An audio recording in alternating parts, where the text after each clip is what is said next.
जय शनिदेव। अगर शनिदेव की कृपा हो तो इंसान राजा से रंक बन जाता है। जय श्री कृष्णा। आप सभी का एक बार अपने YouTube चैनल धर्म ज्ञान पे फिर से स्वागत है। तो आज के वीडियो में हम सुनेंगे शनिवार व्रत कथा। शनिदेव को सभी ग्रहों का राजा कहा जाता है। भगवान भोलेनाथ ने इन्हें न्याय के देवता की उपाधि दी है। शनि देव को बहुत जल्दी क्रोध आ जाता है, इसीलिए इनके क्रोध से बचने के लिए सभी कोशिश करते हैं, वरना व्यक्ति पर मुसीबतों का पहाड़ टूट पड़ता है। इसीलिए इन्हें प्रसन्न करने के लिए शनिवार का व्रत रखा जाता है। व्यक्ति शनि दोष से बचने के लिए और उन्हें शांत रखने के लिए अनेकों तरह के उपाय भी करते हैं, ताकि शनिदेव की कृपा बनी रहे और घर में सुख वैभव की प्राप्ति हो। तो अगर किसी कारणवश आप शनिवार का व्रत नहीं रख पाते हैं, तो भी अगर आप व्रत कथा सुनेंगे तब भी शनिदेव आप पर अवश्य ही प्रसन्न होंगे। तो चलिए कथा शुरू करते हैं। उससे पहले कमेंट बॉक्स में जय शनिदेव जरूर लिखिएगा, और अगर नए हैं तो प्लीज चैनल को सब्सक्राइब करके वीडियो को शेयर कीजिएगा। जय शनिदेव। एक बार सभी 9 ग्रहों सूर्य, चंद्र, मंगल, बुध, बृहस्पति, शुक्र, शनि, राहु, केतु में बहस हो गई कि कौन सबसे बड़ा है। आपस में लड़ने के बाद सभी देवराज इंद्र के पास पहुंच गए।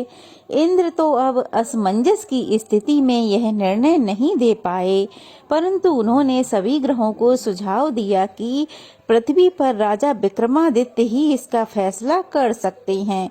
वो बहुत ही बड़े राजा हैं, और क्योंकि वे बहुत ही न्यायप्रिय राजा हैं, तो हम सबको उन्हीं के पास चलना चाहिए।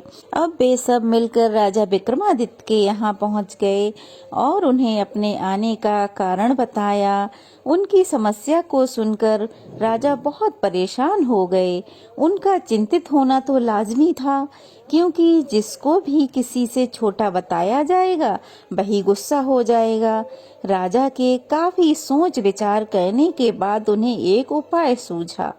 उन्होंने स्वर्ण, रजत, कांस्य, पीतल, सीसा, रांगा, जस्ता, अभ्रक और लोहे से 9 सिंहासनों का निर्माण कराया। उन्हें उपरयुक्त क्रम में रख दिया गया। सबसे निवेदन किया गया कि क्रमानुसार सिंहासन ग्रहण करें।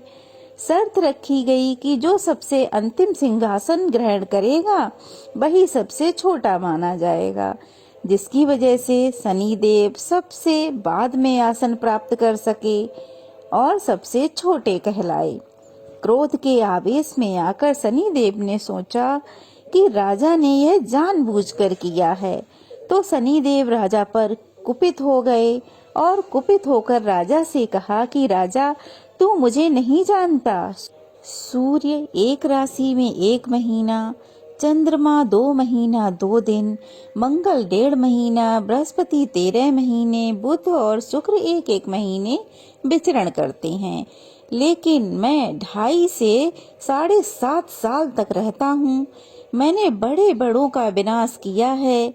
श्री राम की 7.5 आने पर उन्हें जंगल जंगल भटकना पड़ा, और रावण की आने पर तो लंका को बंदरों की सेना से परास्त होना पड़ा था। क्रोधित शनिदेव ने राजा से कहा कि अब आपको सावधान रहने की जरूरत है महाराज। इतना कहकर शनिदेव कुपित अवस्था में ही वहां से चले गए। समय गुजरता गया और काल चक्र का पहिया घूमते हुए राजा की 7.5 आ गई। तब शनिदेव घोड़ों का सौदागर बनकर राजा के राज्य में आए। उनके साथ अच्छे नस्ल के बहुत सारे घोड़े थे। जब राजा को सौदागर के घोड़ों का पता चला, तो अश्वपालक को अच्छे घोड़े खरीदने के लिए भेज दिया। अश्वपाल ने कई अच्छे घोड़े खरीदे। इसके अलावा सौदागर ने उपहार स्वरूप एक सर्वोत्तम नस्ल के घोड़े को राजा की सवारी हेतु दे दिया। राजा विक्रमादित्य जैसे ही उस घोड़े पर बैठे, वह सरपट वन की ओर भागता चला गया। जंगल के अंदर पहुंचकर वह गायब हो गया। अब तो भूख प्यास की स्थिति में राजा जंगल में इधर से उधर भटकते रहे। अचानक उन्हें एक ग्वाला दिखाई दिया, जिसने राजा की प्यास बुझाई। राजा ने प्रसन्नता से उसे अपनी अंगूठी दे दी और फिर अपने नगर की तरफ चले गए। वहां एक सेठ की दुकान पर पहुंचकर उन्होंने जल पिया और अपना नाम बीका बताया। भाग्यवश उस दिन सेठ की खूब आमदनी हुई। सेठ बहुत खुश होकर अपने साथ उन्हें घर लेकर चला गया। सेठ के घर में खूंटी पर एक हार टंगा था, जिसको खूंटी निगल रही थी। कुछ ही देर में हार को पूरी खूंटी निगल गई। सेठ वापस आया तो हार गायब था। उसे लगा कि बीका ने ही उसे चुराया है। सेठ ने बीका को कोतवाल से पकड़वा दिया और दंड स्वरूप राजा के हाथ पैर कटवा दिए गए। अपंग अवस्था में उसे नगर के बाहर फेंक दिया गया। तभी वहां से एक तेली निकल रहा था, जिसको बीका पर दया आ गई। उसने बीका को अपनी गाड़ी में बिठा लिया। बीका अपनी जीभ से बैलों को हाँकने लगा। कुछ समय पश्चात राजा की शनि दशा समाप्त हो गई। वर्षा काल आने पर बीका मल्हार गाने लगा। एक नगर की राजकुमारी मनभावनी ने मल्हार सुनकर मन ही मन प्रण कर लिया कि जो भी इस राग को गा रहा है वो उसी से विवाह करेगी। उन्होंने दासियों को खोजने को भेज दिया, परंतु वापस आकर उन सभी ने बताया कि वह तो एक अपंग आदमी है। राजकुमारी यह जानकर भी नहीं मानी और अगले दिन ही वह अन्नाशन पर बैठ गई, यानी कि उसने अन्न और जल त्याग दिया। जब लाख समझाने पर भी राजकुमारी नहीं मानी, तब राजा ने उस तेली को बुलवाया और बीका से अपनी राजकुमारी का विवाह करवा दिया। अब तो बीका का विवाह राजकुमारी के साथ हो गया। एक दिन बीका के स्वप्न में शनिदेव ने आकर कहा कि देखा राजन, तुमने मुझे छोटा बताकर कितना दुख झेला है। राजा ने क्षमा मांगते हुए हाथ जोड़कर कहा कि हे शनिदेव, जैसा दुख मुझे दिया है किसी और को ऐसा दुख मत देना। शनिदेव इस विनती को मान गए और कहा कि मेरे व्रत और कथा से तुम्हारे सारे कष्ट दूर हो जाएंगे। जो भी नित्य मेरा ध्यान करेगा और चींटियों को आटा डालेगा, उन सब की मनोकामनाएं पूर्ण हो जाएंगी। शनिदेव ने राजा को हाथ पैर भी वापस कर दिए। दूसरे दिन जब सुबह राजकुमारी की आंख खुली तो वह आश्चर्यचकित हो गई कि बीका ने मनभावनी को बताया कि वह उज्जैन का राजा विक्रमादित्य है। मनभावनी खुशी से अब तो फूले नहीं समा रही थी। राजा और नगरवासी सभी अत्यंत प्रसन्न हुए। सेठ ने जब यह सुना तो उसके तो पैरों तले जमीन खिसक गई और वह राजा के पैरों में क्षमा मांगने के लिए गिर पड़ा। राजा ने कहा कि यह सब शनिदेव का कोप था, उसी का प्रभाव था और इसमें किसी का कोई दोष नहीं है।